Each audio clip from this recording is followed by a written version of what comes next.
Hello everyone, and welcome to Ninja Gaiden 3. Be sure to subscribe, cause I'm going to make this game look easy like I always do. Even with the more infamous aspects of the game. And joining me for that journey is Skyzo. How are you doing, my man?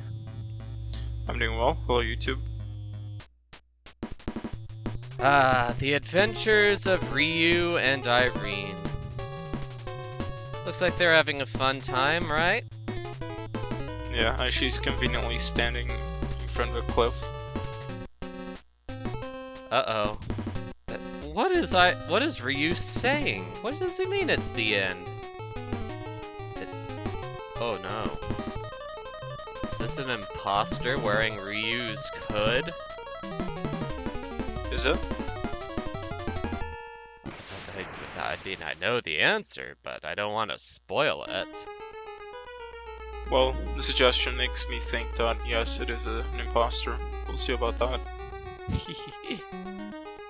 Although I guess speaking of spoilers, I already mentioned in Ninja Gaiden, I think in both the previous LPs, that this is actually meant to be a prequel to Ninja Gaiden 2. Like, didn't think they could top themselves after, like, fighting a god of destruction again and a revived Jakio and the dragon sword breaking to restore Irene's soul. So they wanted to do prequels and interquels, so the fact that Irene is alive in Ninja Gaiden 2 kind of well, I guess her survival's a foregone conclusion, but oh well. I could see why they did that. You know, at some point in the series of events, you get more and more absurd. So I could see that. Yeah. I guess that's why in the US version they decided to downplay the prequel aspects and just sort of pretend it was the third in the series, although that comes with its own set of problems as well. That's true. That's an interesting observation. Yeah. Alright, so right off the bat, you can tell that the enemy designs are a lot more elaborate. Ryu's scarf actually flutters in the wind, and there's a voice clip that sounds every time he attacks, so that's all real cute. Cool. But the big thing is that you can actually see what items you're getting inside the item orbs. No more guess and check. And we've got a sword upgrade. Like, there's always something broken in the Ninja Gaiden series. Like, in the first game, it was the spin slash. Second series, it was your ninja friends. In this game, it's your big ol' sword upgrade. Right. Well, something that caught my eye as soon as we entered the stage is how, with things like the scarf and whatnot, it's clear to me that the developers behind this game, behind the series, just put in a lot of effort, meticulous effort and passion into their projects, and that's always a good thing to see. They're always trying to improve it with each game. In fact, did you notice that there are no more respawning enemies? Yeah, it seems to be like a major change, because this is the first time in the series that this happened. Indeed. Like, it's one of the reasons why it's my favorite in the series. Like, there are still nonsensical moments here and there, especially in the US version because of the rental market, but on the whole, I feel like it's a lot more fair than most of the other Ninja Gaidens. I could see that, and I could see how this game would be, well, this entry could be controversial among the fans, and I'm sure that was the case. Indeed. I think, as far as the Japanese version goes, it was mainly just known for being the easiest of the trilogy. In the US version, it was known for a few clunky things that, well, for example, all of the enemies do more damage in this version. They were increased by 1 tick of damage, so every single enemy does at least 2 damage. There's no such thing as an enemy that only does 1. Not in our version. Right, well, at least, you know, no enemies respawn, so we have that going for us.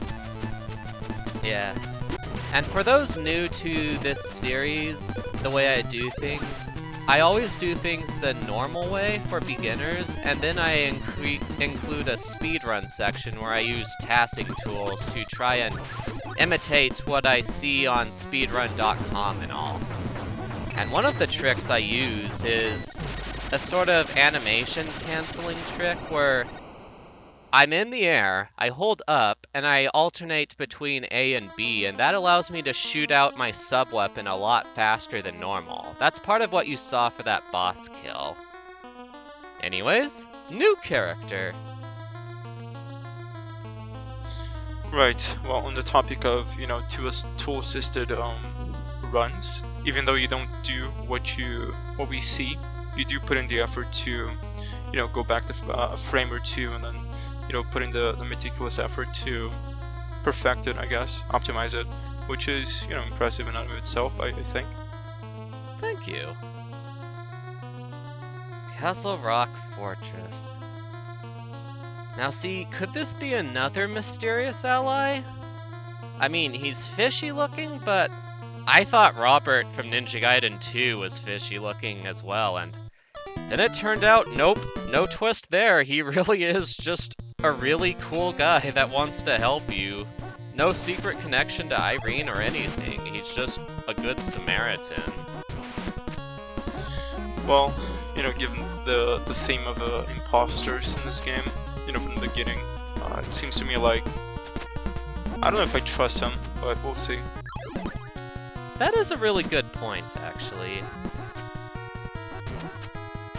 Alright, now here's the first of what I like to call ambush spawns. I don't know for certain if they were in the Japanese version as well, but I heard the American version added more enemies, and I have a feeling that they usually added it in the form of ambush spawns, where like 4 or 5 enemies just come in all of a sudden from all corners of the screen. And if you're wondering why I'm approaching those robot pod guys so carefully, it's because if I don't tag them, they'll go flying. See, look at them, they're flying all over the place, and then it's tough trying to get them back. Right. As pretty as this level is, it seems very slow and not very interesting, but... Well, it's one of the first few levels. Also make sure you don't sink beneath the sand, or else it'll do like 4 or 5 damage to you. Right, well this area is a lot different. Indeed. It's a stark contrast with the desert that we were just in. Oh yeah. Also awesome music too. Well, the music in this series never really disappoints, I don't think. That's true.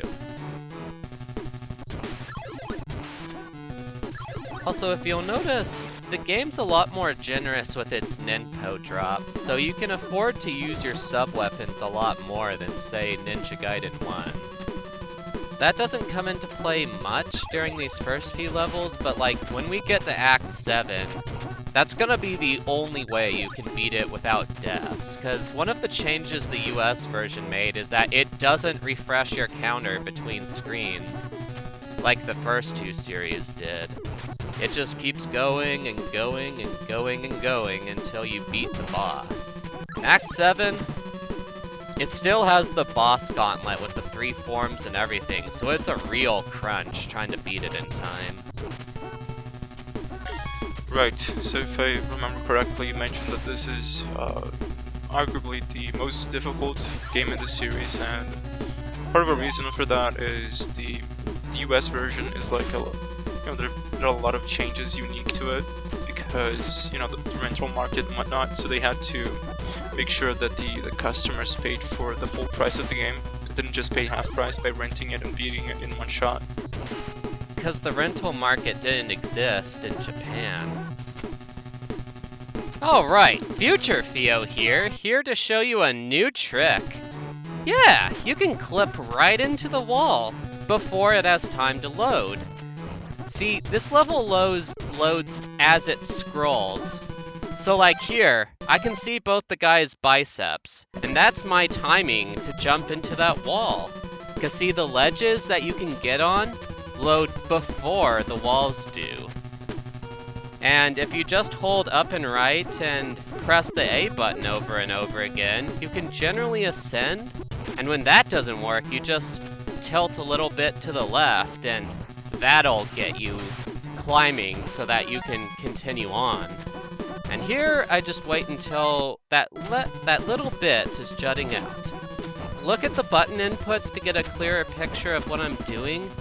You either want to hold up and right and press A, or when that doesn't work, you tap a little bit left until you start the climbing animation, and then you start holding up and right and mashing the A button again. So, that's a cool thing. Back to regular Theo and Skyzo. So, for example, here's one of the changes that they made. Now, in every game prior, they also checkpointed you every screen, so that if you died, you just started at the beginning of the room you were in.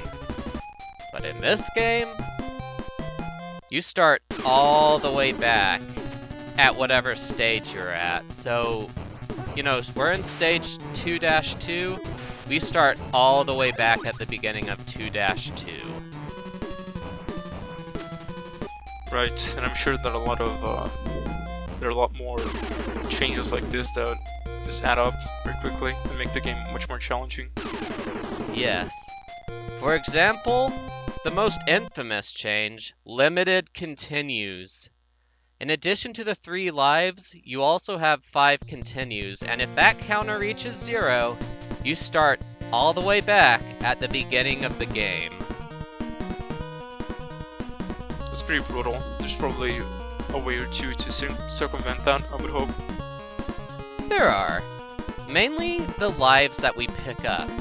In the first 2 games, the lives didn't mean a lot because, you know, it checkpointed you every screen, you didn't get sent that far back, so effectively you almost had infinite lives anyway. Like when you fought the final bosses, you don't get to fight the final bosses again, you just start at like the beginning of 6-1, so it didn't even make a difference how many lives you had. But in this game, they are borderline essential, so that you don't drain your continues. Right. Well, this boss seems like an evolution of the previous one. You have the same palette, the same motif. Hadn't noticed that either. You're full of good observations today. Alright, Future Theo here once again. This part of the video, the speedrun section of Act 2, I actually forgot to put it into the original video that me and Skyzo commented on. Originally I was just gonna upload it separately, but then I found out about that Act 2 glitch and also some other things worth commenting on, and thought, well, I'll just re-upload it with all the new stuff, so here we are. I apologize in advance for any confusion that might have caused. Now, for this scrolling section, the glitch that I showed off doesn't actually make things any faster. It arguably makes things a little safer, so long as you know the exact spots to slash at the robots, because they can still shoot through the walls, you just avoid all the human enemies. But yeah, this section here, there's not much you can do but fiddle around a bit, so nothing too interesting to point out here. So while I'm here, I also figured I'd point out one of the things I got wrong in the original recording of this. The game does not refresh the timer at any point in any version. Not even in the Japanese version. What you get at the beginning is what you get till you beat the boss.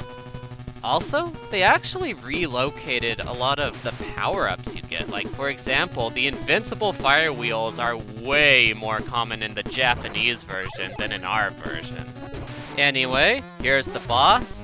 This one is just a continuation of the first one, but you also damage boost a bit so you're in a more favorable position. So, back to the regular Fio and Skyzo. I mean, you usually are, but like, this one was a super. Well, I actually just noticed. Yeah? I just noticed the change now, like the evolution of the boss. So what is this cutscene about? Well, we're meeting Foster again, who looks a lot older than he did in the first game. For sure, and you forgive me for asking, but who is Foster? He was the CIA jerk that we met all the way back in Ninja Gaiden 1. Right, so why is he older? Like, I'm having some issues grasping the continuity of the series here. Art change. It's only 6 months after the first Ninja Gaiden, so they probably just redid his design. Wait, really? That's 6 months? Are we talking about, like, real-life days, or, like... Real-life days. That's impressive. You know, these games, they are very impressive and all, but I can't imagine them doing that quickly, but... Well, no, I mean 6 months as in the universe, 6 months past. Oh, okay, I thought you meant, like, you know, in the actual real world. Yeah.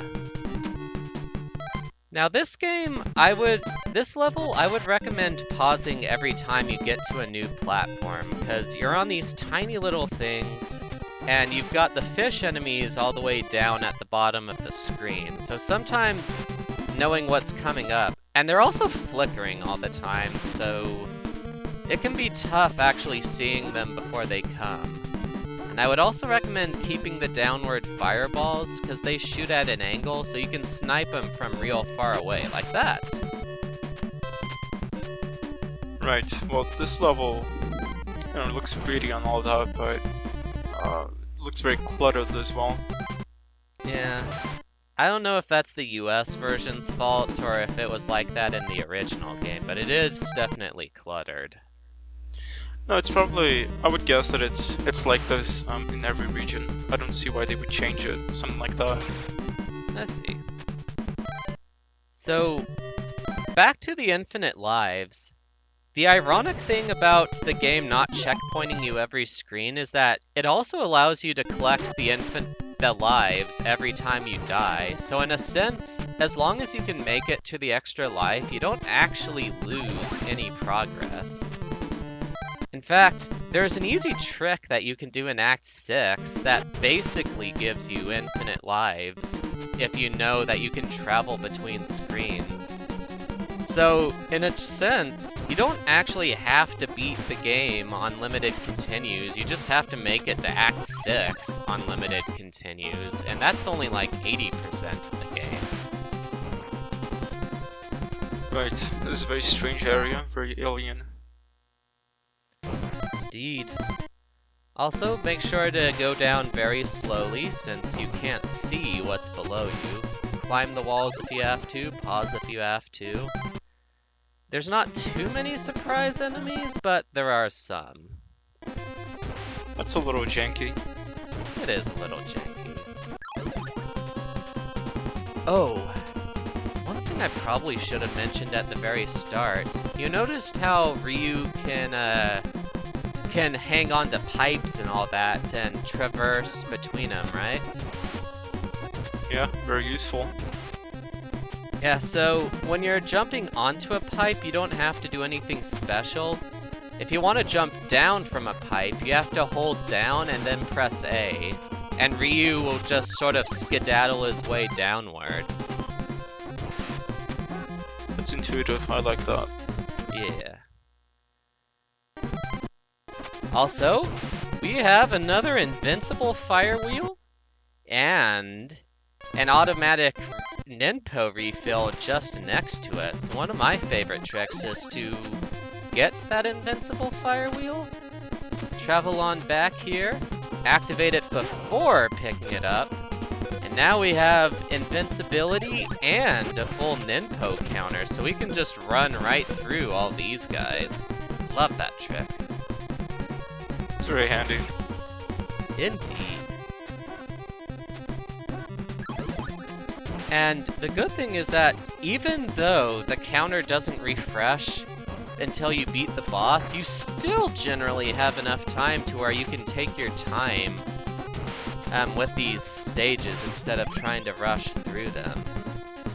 I get the impression that like the game designers also thought that their game was a little too easy, even in Japanese, so they were probably a little happy to introduce at least some of these changes, although probably not the limited continues thing.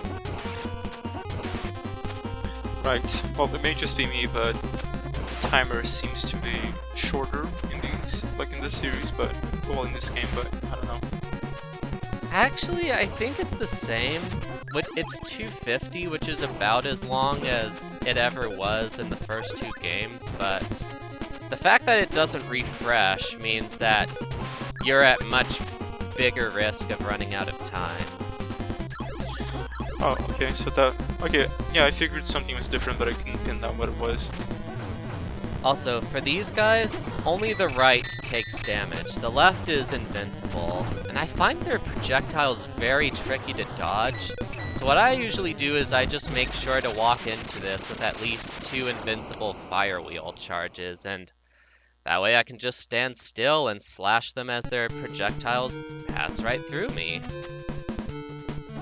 Right, and this is the task portion of it? Yep.